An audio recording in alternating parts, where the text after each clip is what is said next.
when it comes to friends, sometimes when people are close to you, sometimes you tolerate from them what you wouldn't tolerate from strangers. So is that a Mhm. reflection on you or a reflection on the person who's doing it? And I sat back and I was like, you're right. Like there's like that sweet spot when it comes to how long you've known a person where you'll tolerate them mistreating you. Like the first couple of weeks, it's like, okay, you know what? I don't like it. You're very quick. But after 6 months, after 9 months, or in some cases, when some people sleep together, right? All of a sudden the Mm. blinders are on and they're like, I can't see any bad. And then when people are Yeah. pointing it out, they're like, oh, but this person does this. They treat you like this. They say these things. And they're like, okay, I don't want to hear it. So Schaefer, why do you Mm. think some people get stuck in not seeing it, even though sometimes deep down they know it, but they choose to ignore it? I think so many of us, I think in general, human beings are egotistical in a sense, right? We see ourselves everywhere. That's why perception is perception, it's not reality, right? Your perception is what you see, and it's based on not only how your own brain is wired, which is going to be different from how someone else's brain is wired. So, like, literally, some people see colors differently, right? And they're not wrong. Their brain processes it differently. And that's just how their brain was wired. But now you add in traumas, family systems, what people have experienced, and you add in other issues like other medical issues or psychological issues.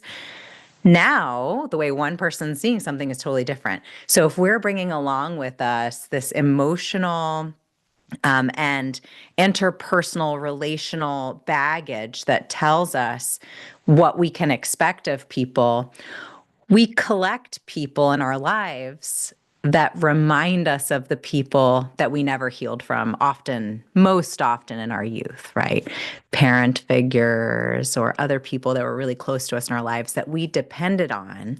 And because we depended on them for our literal safety and survival, we couldn't necessarily control that situation and we couldn't change it. So the only person we could change was us. So we learned how to please that person, how to palliate the situation, how to keep them happy and calm, or as much as we could. And then we went out into the world and we saw people who reminded us of them. Now, if we sat down to coffee with our best friend, we might say, "Oh my goodness, I would never want to marry someone like my father or like my mother, whatever it is for you, right? Or like my stepmother. I would never do that." But as we all know, we recognize this feeling of home, this familiarity with people who remind us of the very people that we worked so hard to try to please, often unsuccessfully growing up. And so we collect versions of that person, and then we spend so much time and energy trying to prove to them and really trying to prove to that caregiver that we're worth something, that we're better than they thought that we were. But it's an unwinnable battle. And I like to say it's like being on a hamster wheel. You're running, you're burning all of your focus and energy, you're staring up front.